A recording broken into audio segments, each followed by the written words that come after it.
ওই পটির জায়গাটা কোথায় গেল?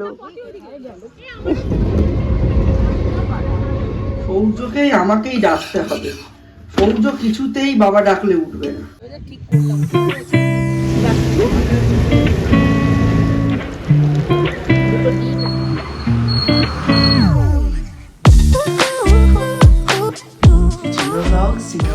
নতুন একটা ব্লগে সকলকে অনেক অনেক ওয়েলকাম। এখন বাজে 7:15 আর এখন থেকেই নতুন একটা ব্লগ আরম্ভ করলাম। কালকে ঠিক ক্যামেরার সামনে এসে ব্লগটা এন্ড করা হয়নি, তার জন্য অনেক অনেক সরি। আশা করছি আমার এখনকার ব্লগগুলো আপনাদের সকলেরই ভালো লাগবে। এটা হচ্ছে এক্সাম টাইম ব্লগ। আপনারা সকলেই জীবনের কোনো না কোনো সময় এরকম একটা সময় কাটিয়েছেন। আপনারা প্রত্যেকে আপনাদের এক্সপিরিয়েন্স শেয়ার করবেন, তাতে আমারও একটু সুবিধা হয়। হ্যাঁ, আমিও একটু বুঝতে পারি কী উচিত হচ্ছে কী অনুচিত হচ্ছে সব কিছু। তো আজকে সকাল সকাল উঠেই জানালা খুলে দিয়েছি, রান্নাঘরে যেই ঢুকলাম কেমন একটা গন্ধ লাগলো, তাই একটু পরে তো সরস্বতী দিয়ে এসে সব পরিষ্কার করেই দেবে। এখন রুটি করছি মিস্টার বিশেষের টিফিনের। আর সৌম্য কালকেই জানিয়ে দিয়েছে ও রুটি খেয়ে যাবে না, ওর নাকি একটু পেটে অসুবিধা হয়। তো আজকে দেখি একটু ম্যাগি করে দেবো। ম্যাগির লোভটা মনে হচ্ছে সামলাতে পারবে না, খেয়ে নেবে। দেখি চা খেয়ে দিয়েছি। মিস্টার বিশেষের চাটা এই যে নিচে চাপা দিয়ে রেখে দিয়েছি। মিস্টার বিশেষের জন্য 4টে রুটি করব, সেটাও রেডি করে রেখেছি। যে 1 হাঁড়ি ভাত, এই মানে চালটাকে ফুটিয়ে জাস্ট একবার উদল এসেছে বন্ধ করে রেখে দিয়েছি, এসে একদম আরেকবার ফুটিয়ে সঙ্গে সঙ্গে ফ্যান গালিয়ে দেবো। নর্মালি বাড়িতেও এইভাবেই আমি ভাতটা করি, একবারে পুরোটা করি না। একবার উতলে গেলে 15 মিনিট 20 মিনিটের জন্য বন্ধ করে রেখে দিই, আর তারপরে 20-25 মিনিট পরে বা 15-20 মিনিট পরে আরেকবার জ্বালিয়ে উদল দিয়ে দিলেই ব্যাস রেডি হয়ে যায়, একদম ঝরঝরে ভাত। কালকে অনেক রকম তরকারি করে রেখেছি। আজকে মিস্টার বিশেষকে লাউ ঘন্ট দিয়ে রুটিটা দিয়ে দেবো টিফিনে।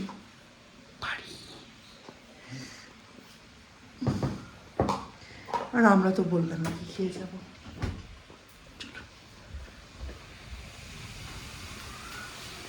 বাইরে দারুণ সুন্দর কোকিল ডাকছে, ওখানেও ডাকে, কিন্তু ওখানে আমরা এত আড্ডা দিই বোঝা যায় না। বাচ্চাদের পরীক্ষা না আমরা আড্ডা দিতে আর পিকনিক করতে গেছি, তোলাই হয় না। আজকে আর এয়ারপডসটা নিয়ে যাবো না, টানা 2 দিন ধরে নিয়ে যাচ্ছি, কোনো কাজেই আসছে না। আমরা নিজেরাই এত গল্প করি, মনে হয় এই 14 বছর আমরা কোনো গল্পই করিনি।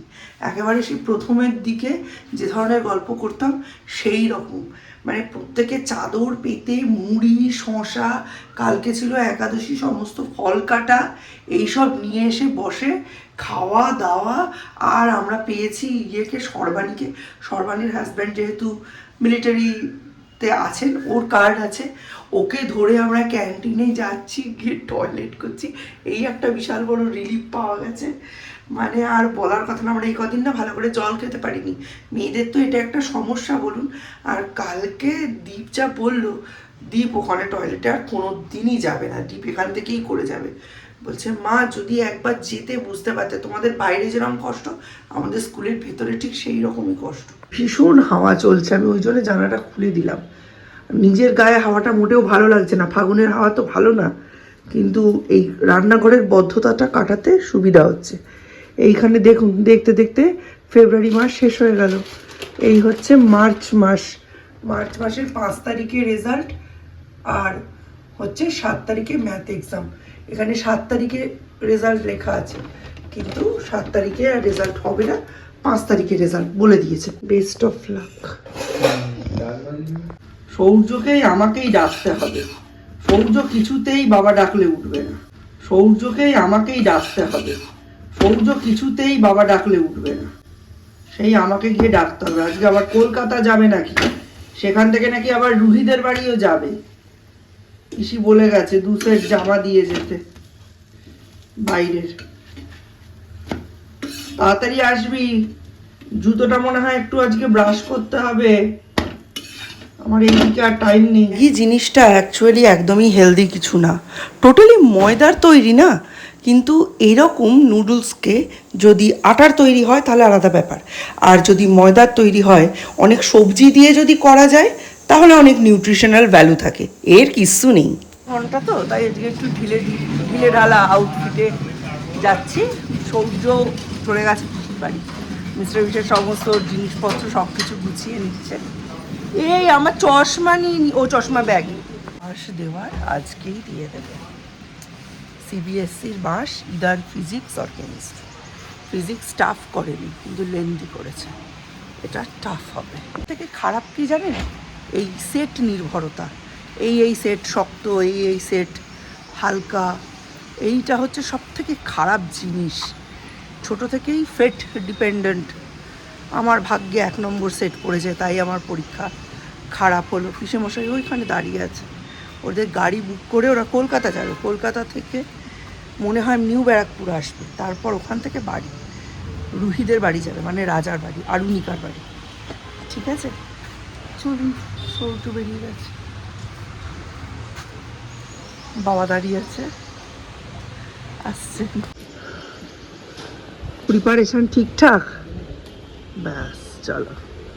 আজকের দিনটাই ছিল একটা গড়বড়ের দিন। কি যে গড়বড় হলো ঠিক বুঝতেও পারলাম না। আসলে কয়েক রাত ঘুম নেই তো। স্টেশনে বসে বসে ও পড়ছিল আমার এয়ারপডসটা ইউজ করে, আর আমি একটু ঝিমিয়ে পড়েছিলাম। আর এই যে দেখুন কৃষ্ণনগর আসছে। আমরা কিন্তু এটাকে কৃষ্ণনগর ভেবেই উঠেছি, কিন্তু এটা কৃষ্ণনগর ছিল না, এটা ছিল একটা অন্য ট্রেন। আমরা যখন ব্রিজে ছিলাম তখন গেদে পাস করেছে, আর কৃষ্ণনগর যে কখন পাস করেছে সেটা আমি জানতেই পারিনি। অবশ্যই অ্যানাউন্সমেন্ট হয়েছে, লোকজন এসেছে, উঠেছে, কিন্তু আমি বুঝতে পারিনি। 9:10 নাগাদের একটা ট্রেনে আমরা এখন উঠে বসেছি।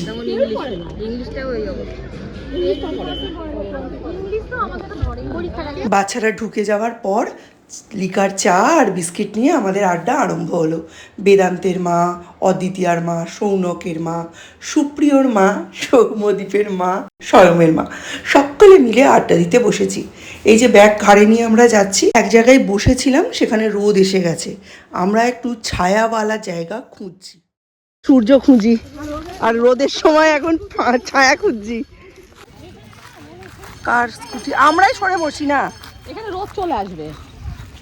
এখানের কথাগুলো আর আপনাদের শোনালাম না।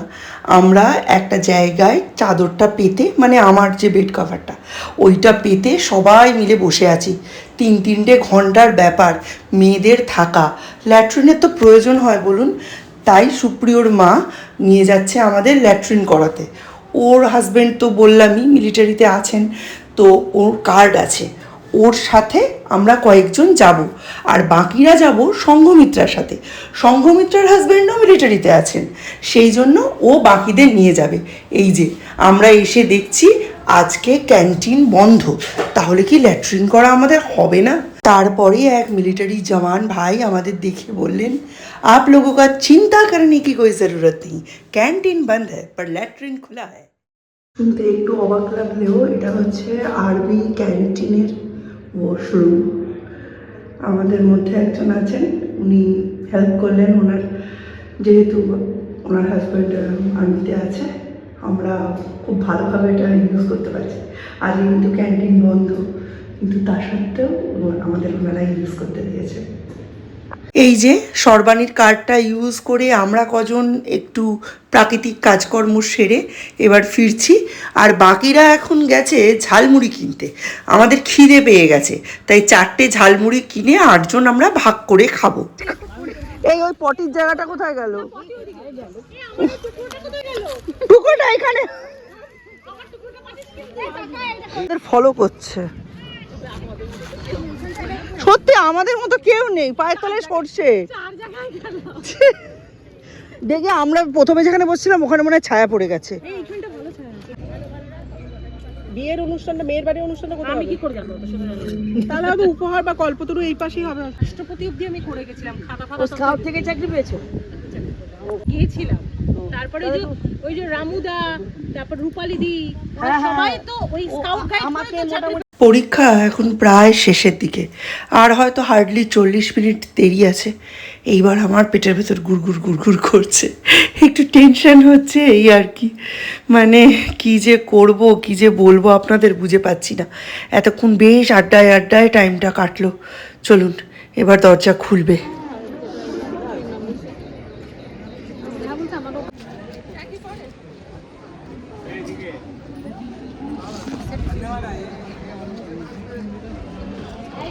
আমি সহ সকল গার্জিয়ানের মুখগুলো দেখে মনে হচ্ছে যেন আমাদেরই ধরে মেরে 20-22 বছর পর কেমিস্ট্রি পরীক্ষায় বসানো হয়েছে।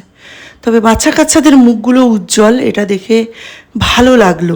মনে হলো না, কোয়েশ্চেনটা হয়তো ভালোই এসেছে।